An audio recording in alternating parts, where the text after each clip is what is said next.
ny tenin'andriamanitra solika vitaiza.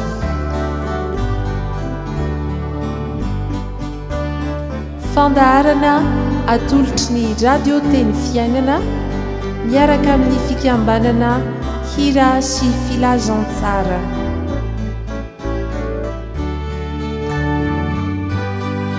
Fitarian-kevitra ho amin'ny fandiniana ny soratra masina isan'andro.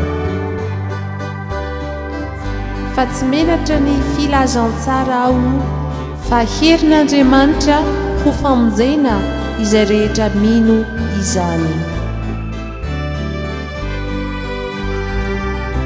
Ny tenin'Andriamanitra solika fitaiza.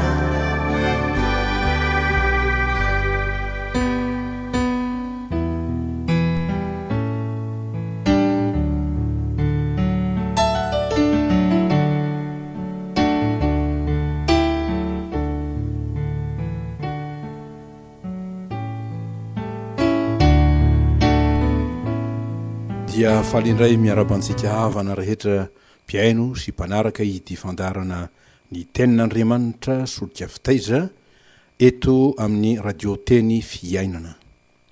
Ny lohahevi-dehibe nomena mombanjintsika mandritra ity herinandro vaovao ity dia ny hoe amin'ny anaran'ny Tompo fantaro Andriamanitrao, fantaro Andriamanitrao.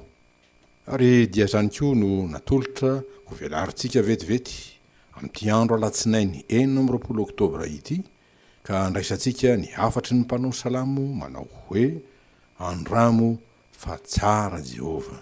Salamo faefatra amby 30 ny tapany voalohany amin'ny andininy 9.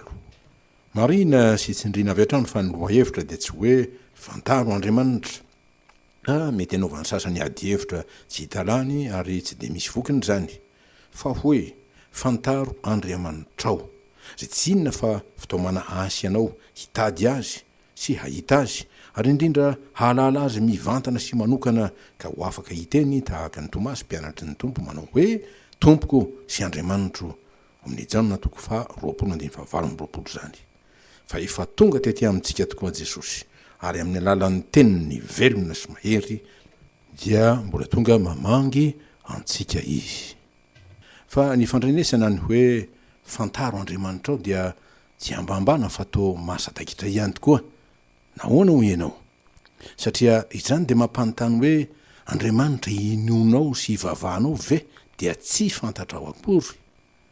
Fa raha ny tokony mizy moa ve tsy izay fantatra no ivavahana sy anakinana ny fiainana, fa tsy izay tsy fantatra.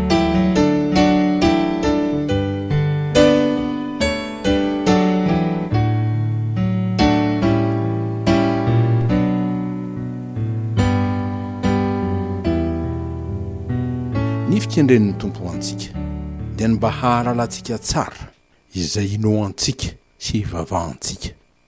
Koa dia mino aho satria fantatro izay inoko. Araka ny tenin'ny apôstôly Paoly ao amin'ny Timoty 2:1-2:20. Fa tsy hoe mino sy mivavaka aho satria izay mianakavy dia mpivavaka hatramin'ny razambenay, na koa taranaka mpanompon'Andriamanitra, na koa mba ho hitan'ny mpiaramonina fa mpivavaka tsara, na koa makany am-piangonana satria mahafinaritra ny miaino irany, sy ny sisa sy ny sisa.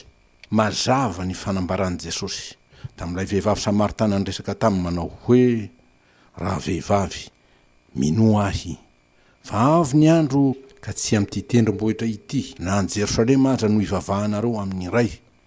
Ianareo mivavaka amin'izay tsy fantatrareo, izahay kosa mivavaka amin'izay fantatray. Fa avy ny andro sady tonga ankehitriny raha ny tena mpivavaka hivavaka amin'ny iray amin'ny fanahy sy ny fahamarinana, fa ny ray koa mitady ny mpivavaka amin'ny ho tahaka izany. Andriamanitra dia fanahy, ary izay mivavaka aminy tsy maintsy mivavaka amin'ny fanahy sy ny fahamarinana. Ny teny eo amin'ny filazantsarany Jaona 4:20 izany.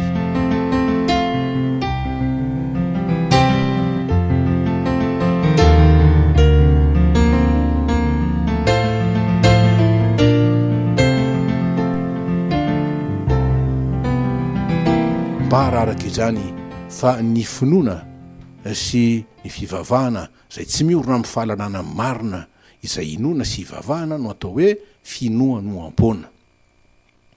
Tsy hoe mikasika izay zavatra inoana sy ivavahana ihany zany atao hoe finonom-pona na hoe minomino foana zany revako, toy ny hoe mino ny tapakazo atao anaty poketra na afenina any ambanin'ny paosy fa afaka hitasiaro anao izy, na koa hoe mivavaka amin'ny sampomona toy ny vato sy ny zavatra voasokitra, omena maso kanefa tsy mahita sina vavaka tsy miteny anamboarana sofina tsy mandre.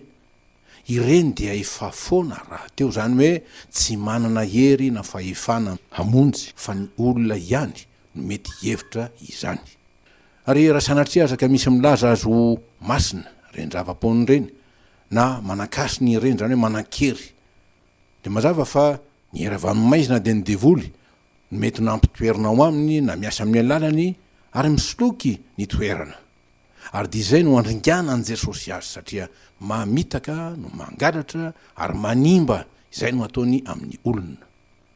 Dia mazava ny antony ampandoroantsika azy amin'ny afo ao amin'ny anaran'i Jesosy izay tompo-pahefana sady Andriamanitra tokana izay hany tokony inon'ny olona.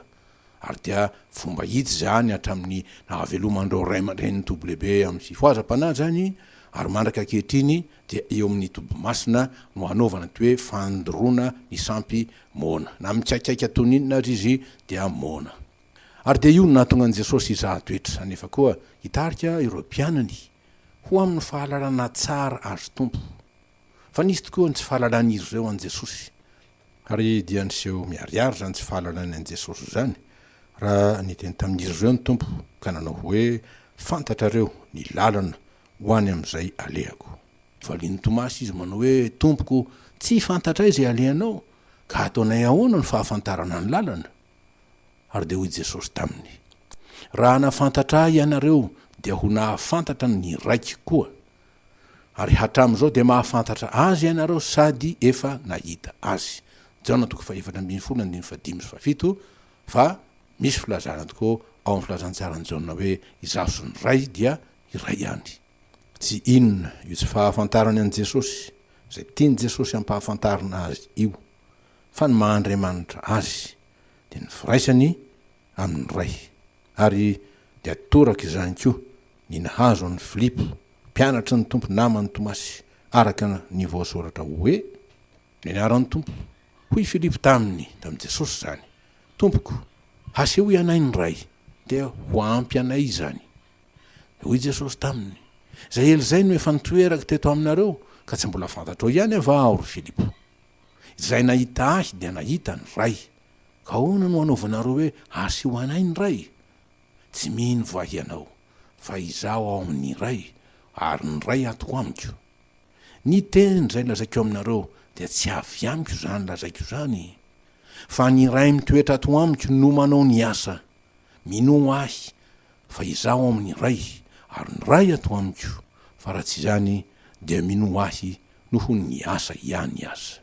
Fitrazan'ny tsarany Jaona 4:15 ka hatramin'ny 1:20. Ary dia ny fahatsapana, ny tsy fahatanterahany to mpianatra zany sy ny tsy fampiniry ireo ny fahalalan'ny tompo zay efa nifidy azy ary arahany. Dia izany mbola nampiteny tokoa ireo mpianatra hanao hoe tamin'i Jesosy no ny angavy, tompo ampitomboy ny finoanay. Araka ny liko 7:15 zany. Dia antony zavatra zay tena mampisaintsaina antsika indrindra zany.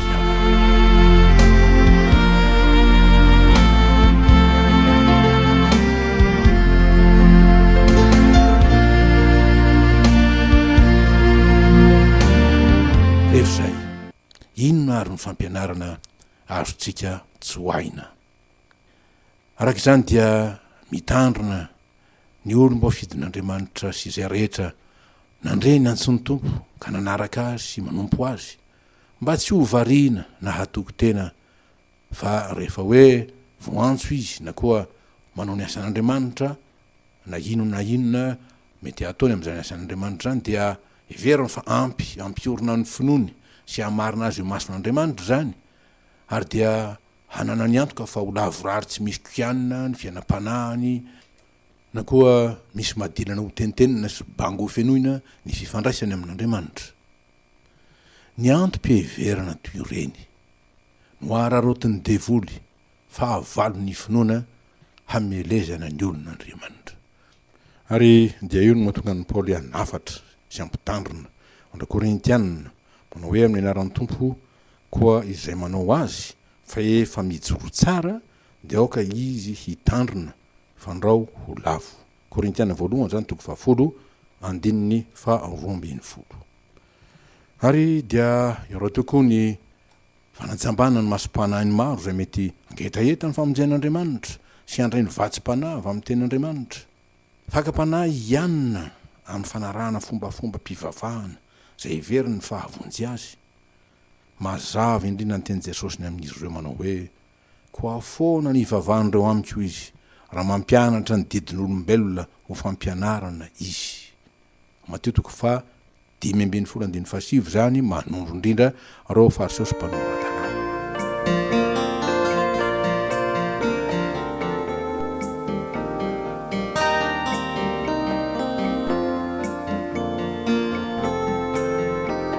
Arak'izay revako fantaro Andriamanitrao. Fantaro Andriamanitrao fa tsy hoe Andriamanitra fotsiny isika. Fa tamin'ity andro ty dia fantaro Andriamanitrao ary dia andramoka izao fa tsara Jehova ary sambatra izay olona mialoko aminy. Ny mpanao salamo ao amin'ny 4:9 fa ao amin'ny Tompo zany ny fahatanterahana sy ny fahatsarana rehetra. Ary ao amin'ny indrindra no misy ny tokom-pamonjena tsy mamitaka. Ao amin'ity fiainan'ity zany na ao amin'ny ho avy dia fiainana mandraka izay fa santaritsika sady rehefa nandray tokoa ho an'i Jesosy ho Tompo sy mpamonjy antsika isika. Dia hoy Jesosy, ary zao no fiainana mandrakizay, dia ny mahafantatra anao izay Andriamanitra tokana sady marina manondro ny ray io sy Jesosy Kristy izay efa nirahinao. Razany tsara araka ny Jaona 7:7. Koa dia fantaro Andriamanitra.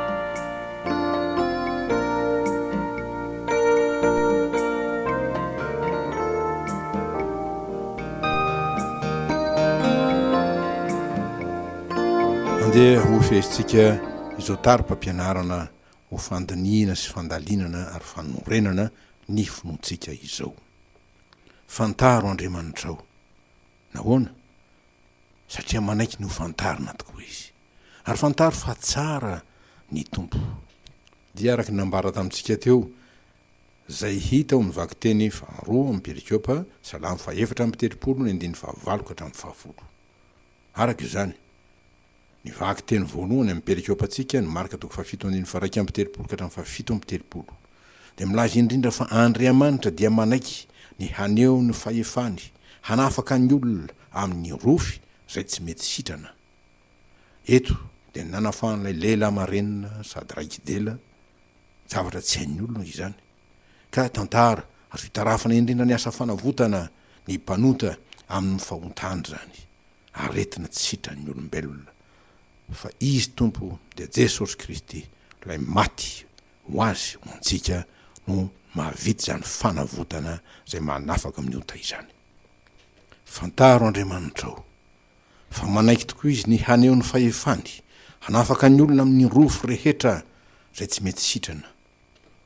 Raha misy mahatsiaro fa mety maningotra azy ry havana ny eritreriny sy miampanga azy ny fony noho ny fahadisoana tamin'ny fiheverana na tamin'ny teny na tamin'ny asa izay mety natao ary mbola tsy nahafantatra marina ny Tompo sy ny hevitry ny fikasany amin'ny famonjeny dia tsy manelika anao kory Jesosy sanatria fa mbola amin'ny taona manao hoe mankanesa ty amiko ary mianara amiko fa malemy fanahy sady tsy miavona mpo aho dia hita fitsarana ho an'ny fanahinareo ianareo.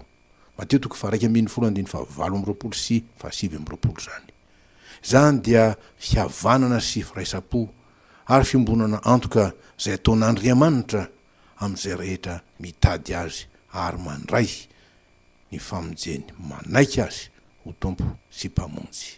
Ary dia hoy ny toky lehibe izay omeny fa tsy afoina asaraka izy manao hoe amin'ny anaran'i Jesosy fiadanana no avelako ho anareo, ny fiadanako no omeko ho anareo ho voninahitr'Andriamanitra. Amen.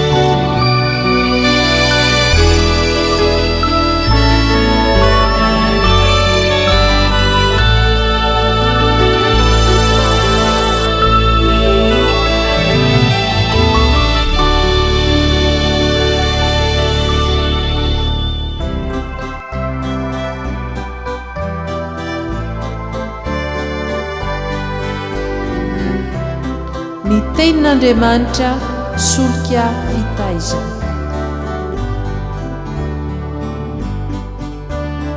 Fandaharana atolotry ny radio teny fiainana miaraka amin'ny fikambanana hira sy filazantsara.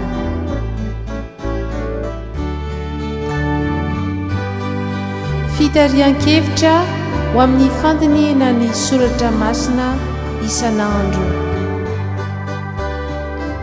Fa tsy menatra ny filazantsara ao fa herin'Andriamanitra ho famonjena izay rehetra mino izany. Ny tenin'Andriamanitra solika fitaizana.